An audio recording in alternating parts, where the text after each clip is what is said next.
So as soon as I got out here, I turned the spreader discs on and one of them is not working, so I'm gonna have to get that fixed now. Our little sprocket actually cracked there. You can see it, it just kind of cracked right down the middle.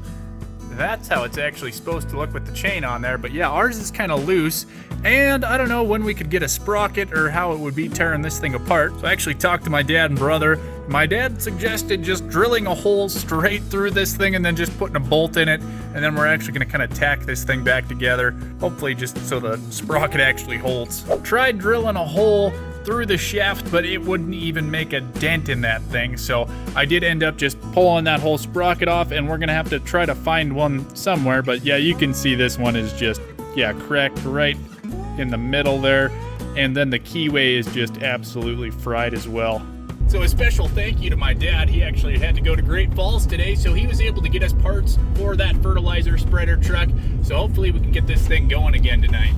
A nice sight to see. We got the spinners fixed, so we're gonna go get a little spreading done here. We made it about 25 feet and I got stuck in the mud. What a fun way to kind of end things off here.